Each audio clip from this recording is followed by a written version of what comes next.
Welcome back to Hannity. Illegal immigration, border security have now become some of the top issues in the 2016 GOP race for president. Joining us now in studio, 2016 Republican presidential candidate. He's also the governor of the great state of New Jersey. Christie is with us. How are you, Governor? Good to see you. Appreciate you being here. My pleasure.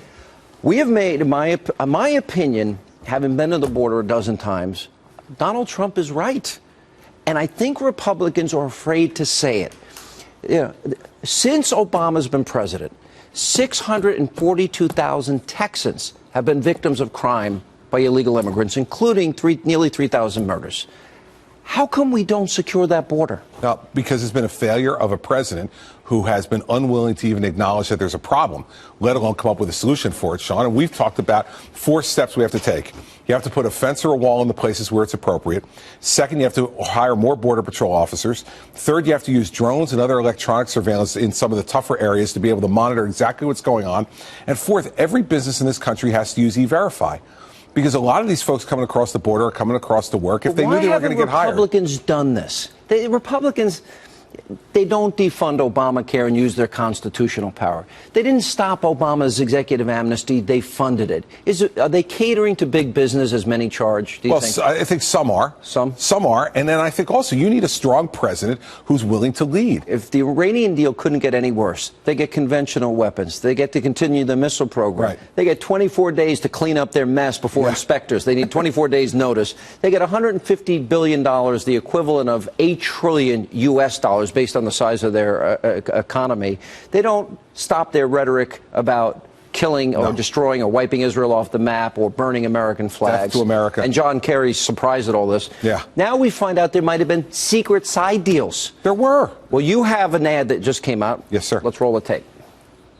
President Obama gave away the store to the Iranians, to a group of people who since 1979 have been chanting death to America. This was negotiated so bad that you wouldn't let this president buy a car for you at a car dealership. Now he's lying to the American people about how the deal's going to work. I would have walked away from the table. That's what Ronald Reagan did when he walked away from Mikhail Gorbachev in Reykjavik. And so as president, the top priority is to protect the United States of America. And I'm the only one in this race who's had at least some small part of that responsibility. I'm Christie, and I approve this message. They were chanting death to America during the negotiations. Of course. Listen, only the president and John Kerry and Hillary Clinton believe that Iran's going to change their conduct. They haven't changed it for 36 years, Sean. You and I are old enough to remember when those hostages were taken in 1979 and held for 444 days. And the only reason those hostages got out is because we got a strong person in the Oval Office. When Ronald Reagan got there, they were released. Do you see a path to stop it? Because I don't see the numbers in Congress that'll prevent that deal from happening. It's going to be hard, but let me tell you something.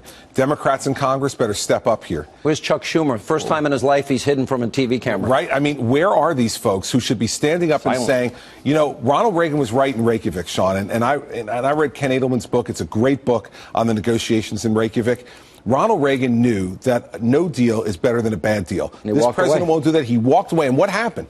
We got a deal. We got a deal, and we got a better deal for the United States of America. I wouldn't let this president buy a car for me. That's like walking into the showroom and saying, listen to the salesman, I'm going to buy a car today no matter what. Now let's negotiate price. It's over. It's over. It's over. Might as well just empty your pockets. And that's what we've done with American treasure and American lives.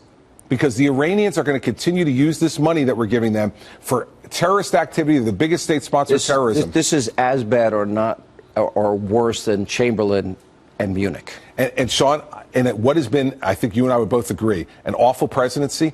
This will go down in history as the worst moment. The worst thing he did. The worst thing he's done. And let me tell you, as the only person who's actually prosecuted, investigated, and convicted terrorists who's in this race, I know how severe these challenges are. And people in America need to know. We need to fight this. He doesn't get radical Islam. No, he has no clue. No, he does not. And we've fought it, and I fought it as part of the Bush administration for 7 years as U.S. attorney, and that's why the country stayed safe for 7 years, because we used every tool at our disposal to make sure, first and foremost, we protect the lives of the American people. Governor, good to see you. Thanks for being with us. Great to be back, Sean.